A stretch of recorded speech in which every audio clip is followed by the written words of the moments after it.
The last 10 years, I think it's shrunk 100 people or 105. And yeah, there was 515. I think there's 410 now.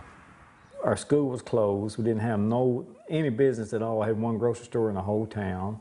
And so we looked at our strong points, looked at our weak points, and see exactly what we had to work with. There was nobody rich when it came to Dyess. Everybody was in the same boat. They didn't have no money, no nothing. They came here, they were poor as you could be. They were just trying to make a living to feed their family, and this was a new beginning. Before 1934, Dyess Colony was non-existent. It was a cypress swamp, and it flooded frequently.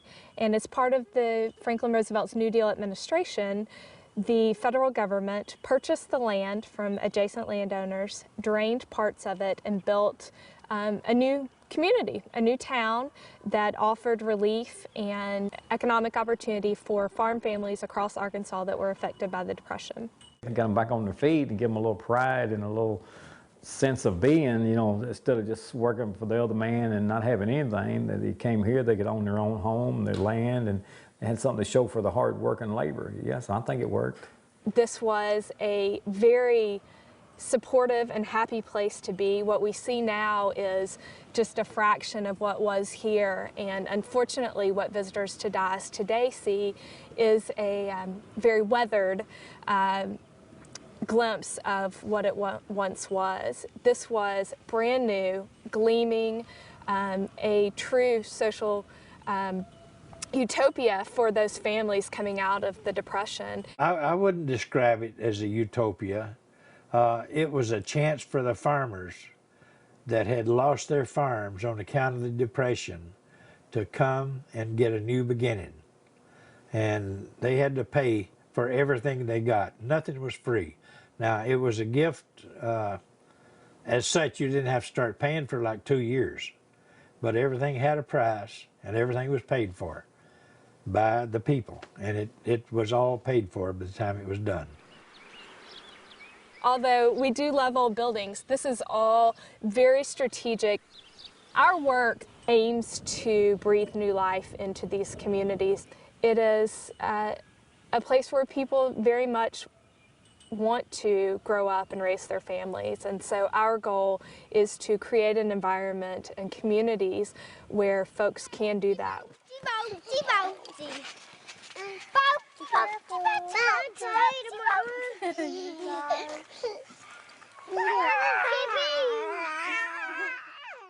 The big story that most people will associate with this is, of course, the boyhood home of Johnny Cash. Okay, this is Johnny Cash's senior composite right here. He was a vice president of his class when he graduated in 1950. He always kind of bragged on Dyess or being from Dyess, a poor town, a small town, but he never forgot how he was raised or where he was raised. And every time I've seen him, which I've seen him a lot through his lifetime, and I was always J.E. Huff, he was always J.R. Cash.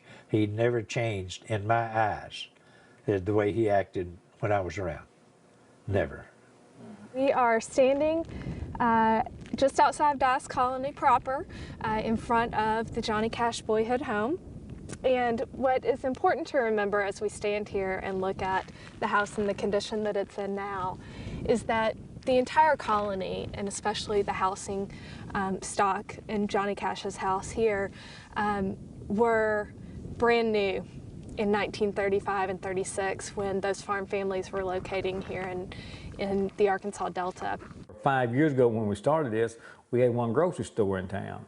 Now you come to town, you see we've got a land company, we've got a 2-bay car wash, which is brand new, we've got a restaurant, and you know, now we're working on a museum and a theater, and so it's coming back. Our life today, we owe to the people of yesterday. They're the ones that made the way, that their blood, sweat, and tears got us to where we are. They say, oh, we'll never go nowhere, you're just wasting time, wasting this, but if you don't get up and do something and try, then yeah, it's going to fall by the wayside. But we're trying, everybody's trying now, so it's making a difference. You can look out in a circle now and see the difference. But I think the next 10 years it'll grow. I really do.